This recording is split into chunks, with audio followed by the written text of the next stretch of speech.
Security experts have admitted that Russian government hackers have been able to penetrate the DNC's website. And of course, what did they do? They stole opposition research on Donald Trump.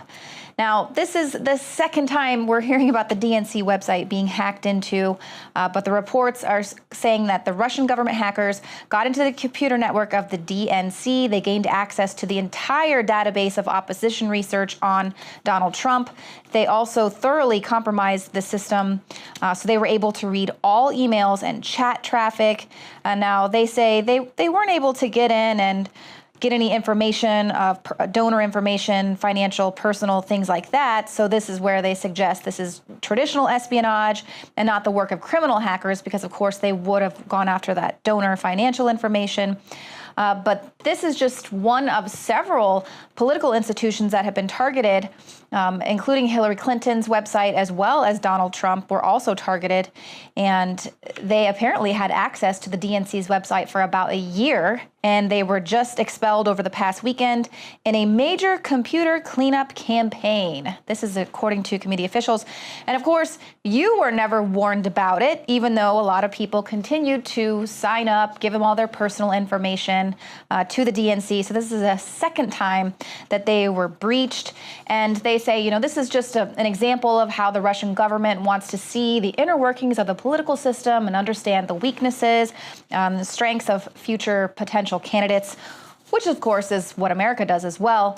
But guess what? So the White House has come out today. The press secretary, Josh Earnest, has come out and blamed the GOP for the breach, for a lack of funding. He said that Republicans, for the first time in 40 years, declined to even hold a hearing on that specific budget proposal, which means that the president has put forward a specific plan, laid out exactly how he believes we should pay for enhancing our nation's cybersecurity, but the Republicans in Senate, they didn't even want to talk about it.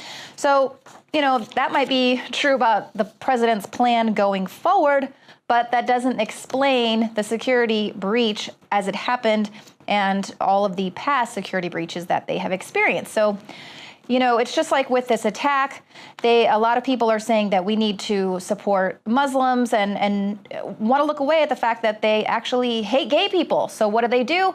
They blame it on the Republicans and blame it on the religious right. So that's what this all is, just kind of deflecting here once again.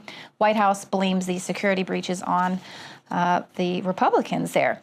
So speaking of hacking vulnerable servers, Russia is reportedly set to release Clinton's intercepted emails.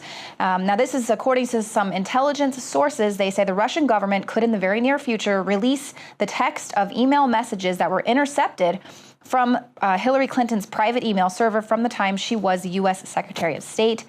This would absolutely prove that Secretary Clinton had, in fact, laid open U.S. secrets to foreign interception by putting highly classified government reports on a private server.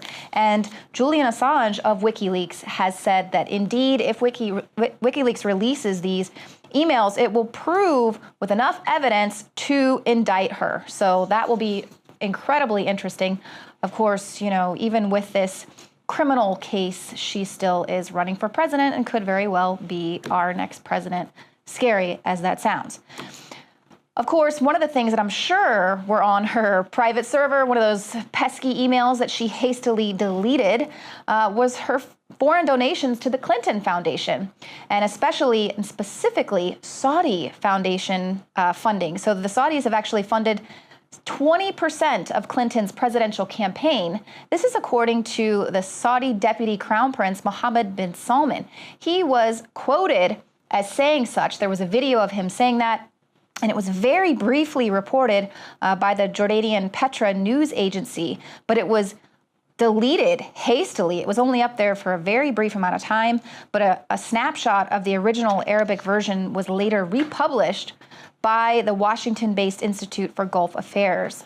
Now, the video itself seemed innocent enough. The prince was actually talking about how Saudi Arabia has always sponsored both the Republican and Democratic parties of America, and that the kingdom, he was very proud of it because they provided full enthusiasm, 20% of the cost of Hillary Clinton's campaign in the U.S. presidential elections. this is despite the fact that other people don't support her because she's a woman. So they're playing this to show, wow, Saudi Arabia is so great. We want this first lady president. Seems innocent enough, but it's actually quite damning because, as we know, it's illegal for foreign governments to fund U.S. presidential campaigns. But that's how the Clintons get around this thing. Now, let's not forget that in 2008, the Clinton Foundation disclosed that it had accepted up to $25 million from the Saudi kingdom in that same year, of course, the year she was running for president. So we will have more on how the Clinton campaign was funded by 9/11 terrorists coming up in the next segment. Now, the president came out and responded to Donald Trump today saying, this whole thing about trying to force me to say radical Islam, these are not magic words that someone can utter and then make terrorism go away. But apparently he thinks not saying those words is going to magically make terrorism go away. But he also came out and said, if we fall into the trap of painting all Muslims with a broad brush and imply that we are at war with an entire religion, then we are doing the terrorist work for them. But apparently, he doesn't realize the irony in painting all gun owners with a very broad brush and denying Americans their rights. Isn't that doing the terrorist work for them? But indeed, this is actually what Rolling Stone is coming out and demanding. They want to repeal the Second Amendment, and they are doing that by promoting a constitutional expert who's advocating for the repeal of the Second Amendment. This is David Cohen, and he's saying, sometimes we just have to acknowledge that the founders and the Constitution are wrong. We need to say loud and clear, the Second Amendment must be repealed. So Cohen says that he teaches the Constitution for a living, but if you actually look at this article, kind of comes under question if that's what he's really all about. He seems as much of a constitutional scholar as President Obama, because it's more about looking at the Constitution and figuring out how you can misinterpret it. But one of the big things here, Kit Daniels points out in the article, I highly recommend you read this. It's very informative. But he goes on to say, I admire the founders for establishing a representative democracy that has survived for over 2 centuries. Well, a constitutional law professor should know more than anybody that the U.S. was founded as a republic. So that right there is kind of a ringer that this guy has no idea what he's talking about, and his purpose is to misinterpret the Constitution. But don't question him because he is an expert. And now we're finding out that the Orlando attackers' ties to the American suicide bomber go a little bit deeper than was first suggested. Now, this is also according to a government source who told Fox News that Mateen's name surfaced twice for FBI investigators in the run-up to this attack. After the first full FBI investigation of Mateen concluded in 2014, his name came up 2 months later in a second separate FBI investigation of American suicide bomber Monir Abu Saha. He drove 16 tons of explosives into a Syrian government facility on behalf of al-Qaeda-linked Nusra Front. In late May of that year, the men had attended the same Eastern Florida mosque, but the FBI said, that the association was very minimal, but they claimed that Mateen was actually watching videos from the American cleric Anwar al-Awlaki, who was an al-Qaeda terrorist targeted for death by the CIA in 2011. And of course, reading al-Awlaki's sermons and watching his videos are among the most common and obvious red flags for homegrown terrorism. And of course, getting multiple visits by the FBI. If you're getting flagged multiple times to get investigated by the FBI, I think that right there is a red flag. But of course, once again, he was able to slip through the cracks. And now his current wife, who the media has largely overlooked in favor of his other wife, who said that he beat her and she was in an abusive relationship. Well, now they're looking at his current wife, who apparently had prior knowledge of his plans. She actually drove him to the Pulse nightclub on prior occasions, and she was with him when he bought ammunitions and a holster. She says that she tried to talk him out of it, tried to talk him out of any attacks. And now officials are saying that she is cooperating with the investigation at this point, but it's a little too late for that. Kind of is taking away this whole lone wolf theory that they're trying to put out there because, of course, he did go to Saudi Arabia twice, so they're investigating that as well.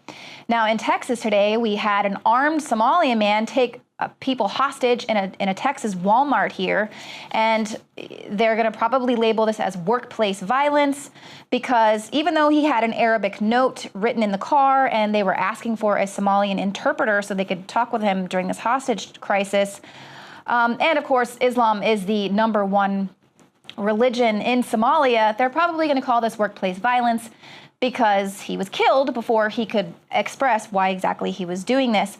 And talking about that Muslim ban on people coming in from terrorist hotbeds, Amarillo has the highest rate of refugees in the entire country. Is this, coupled with the French terror attack that took place today, why Hillary and Obama wished us all a happy Ramadan? When we look at that French situation, and whether or not these people are first or second generation, there's an article that I'm going to talk about today via Drudge Report, talking about more than half of the deadly attacks in the last decade have been done by second generation. We're going to talk about why that is. There's a good reason for that.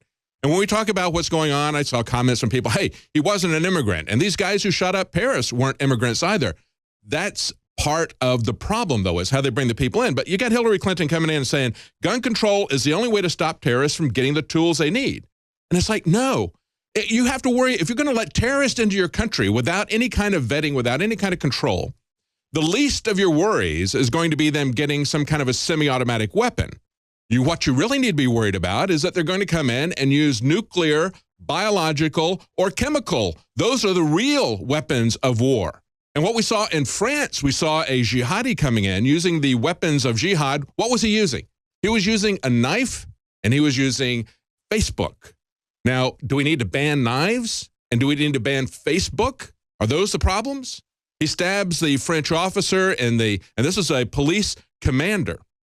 And this guy who committed this terrorist act was under observation already. So even though the police have him under observation, and they always say that, they say, yeah, we knew about him. I guess they don't want to pretend that they're ignorant. I guess it's better to say you're incompetent. But you need to know everything. You just don't want to be, I guess that's an excuse for being incompetent. But nevertheless, this guy was a known criminal.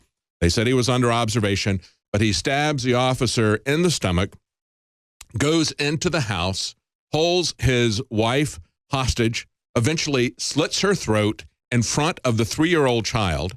The two of them are bleeding out in front of the child, and this guy is filming it and putting it on Facebook and encouraging others to do the same. So let me ask you, is the problem a gun? Guns weren't involved there. Oh, yeah, the other word. I'm sorry. The guns were involved. At one point, the police showed up, and they put an end to it, saving the life of the 3-year-old by shooting this guy with a gun. That's where the guns come in. And you see, it's always when the people with guns get there, the good guys with the guns stop the bad guys with the knives, with the nuclear weapons, with the biological weapons, with the chemical weapons, with their guns, whatever they choose to use. The issue is not gun control. The issue is border control. If you refuse to control the border, you will have these problems. As I pointed out, the people who have been responsible for over half of the deadly attacks in the past decade are second-generation people like this shooter in Orlando.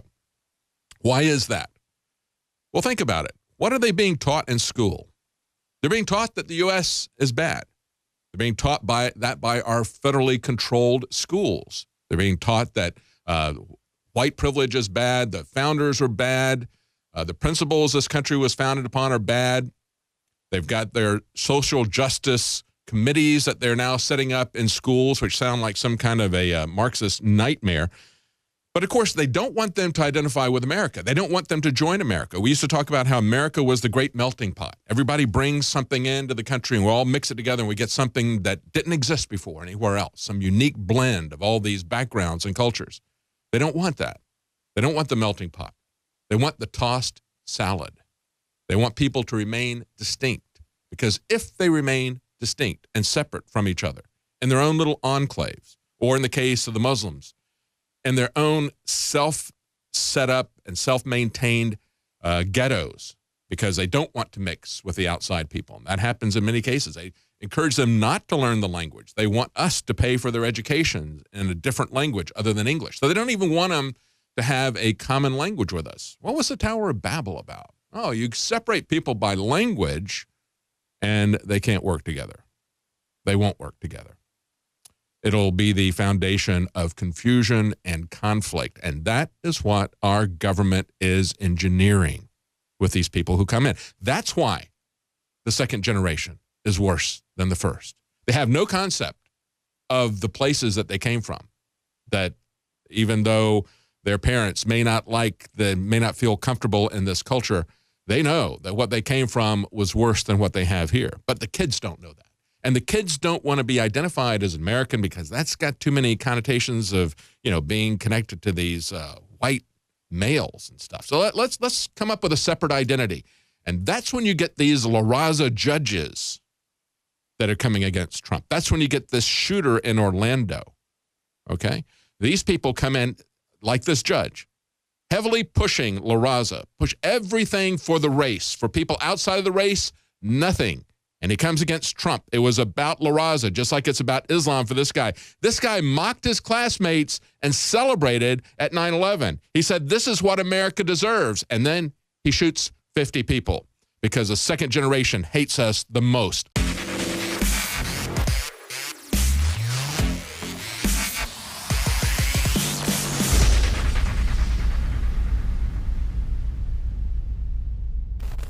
A lot of people ask me, what is the most important area of InfoWars that runs the whole operation that is having such a big effect against the globalists?